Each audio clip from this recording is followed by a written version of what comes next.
The 2020 Portuguese Grand Prix will be hosted in Portimao for the very first time in F1 history. Here's everything you should be looking out for and what you need to know about the Algarve circuit.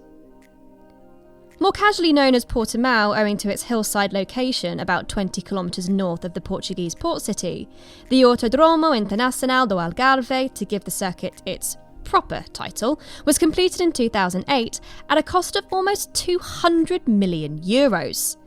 It was built with the distant possibility of holding Formula 1 races in mind, but when F1 cars arrived for the first time to test there in December of that year, who would have known that it would be another 12 years before they would lap it in anger? Hopes to host an F1 race in the Algarve fell on the double-edged sword of the global financial crash, coupled with F1 deciding to implement a drastic cut in testing that has remained in force ever since. Money, as ever in Formula 1, proved to be the crunch point, and the original owners couldn't afford the sanctioning fee. Neither could they keep the circuit in business, despite generous tax breaks and discounted rent.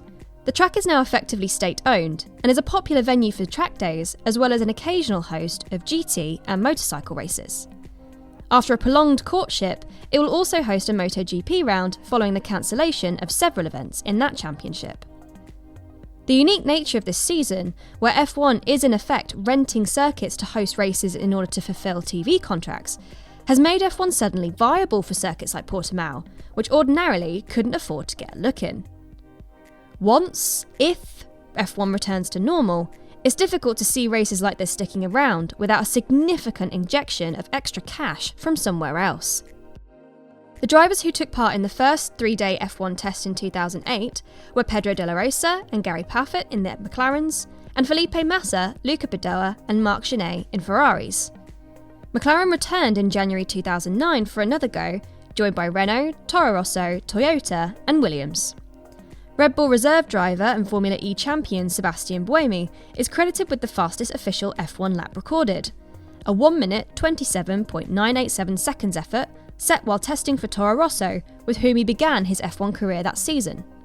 So of the current crop of drivers, only Lewis Hamilton and Racing Point super sub Nico Hülkenberg drove in the Algarve test in 2009, though some others, including Valtteri Bottas and Daniel Ricciardo, can call on experience from racing here in the junior formulas. In any case, after such a long gap since F1 was last here, combined with a newly laid track surface, there's going to be a steep learning curve ahead for everyone. The Algarve is known for its golf resorts and relaxing tourist destination, but there's nothing leisurely about driving this racetrack. At not much more than 4.6 kilometres in length, it's one of the shorter circuits on the F1 calendar. Think of a twistier and more undulating version of Barcelona's Circuit de Catalunya, and you're not too far off. Yes, I can already hear the sighs of disappointment from here. There is one big straight for overtaking, but otherwise for modern F1 cars, this track will likely be lots of slowish, long-duration corners, interlinked by short straights and flat-out kinks. That means high downforce setups. The real challenge here is that the corners come thick and fast, so there's little respite for the drivers, and the sharp gradients mean some of the corner entries are blind, which makes it challenging to accurately pick your braking and turning points. Turns 10 and 11, which are taken as one, you only have a split second to pick your moment as you crest a steep rise, before decelerating sharply and turning hard right.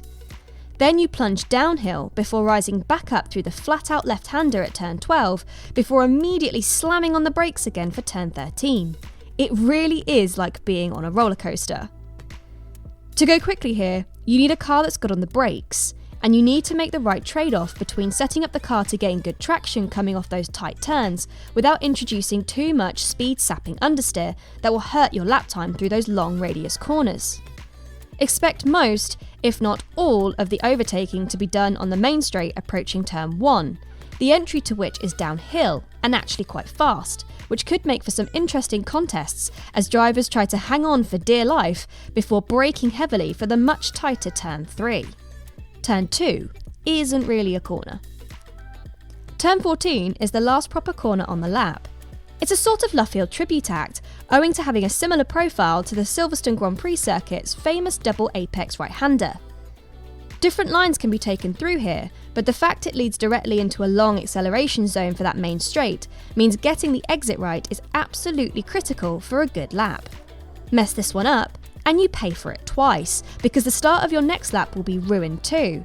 Although in modern F1, where cooldown laps are the norm, perhaps this won't matter quite so much until the race.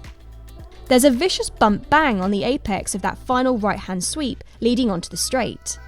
And this corner should be easy flat in high downforce cars, but you have to concentrate to stay on the correct line, and the uneven surface makes the experience uncomfortable for drivers, though perhaps that will now change as the abrasive track has undergone resurfacing ahead of F1's return. The twisty and relentless nature of this circuit means it's easy to make a mistake, and the fact that there are old school gravel traps scattered to catch those cars that stray beyond the limits provides a dose of added old school punishment for errant drivers. Although Portimao is new to the F1 calendar in a racing sense, the Portuguese Grand Prix has a rich history through its former home, Estoril. This was the scene of the closest championship finish in history in 1984, when Niki Lauda pipped Nelson Piquet to the title by half a point. Brazilian legend Ayrton Senna's first Formula 1 victory came for Lotus in atrocious wet conditions at the same race earlier the following year. And whether it's Senna playing a game of dare with Alain Prost in the pit wall in 1988, Nigel Mansell being disqualified for reversing in the pits a year later, or Jacques Villeneuve making a daring pass on Michael Schumacher around the outside of the fifth and final corner in 1996, this race boasts a rich history of memorable F1 moments.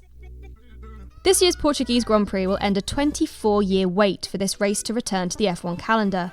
It's a momentous occasion, one that has the entire country's motorsport community buzzing with anticipation. What are you most looking forward to at the race in Portimao this weekend? Let us know in the comments below, make sure you like this video and subscribe for more.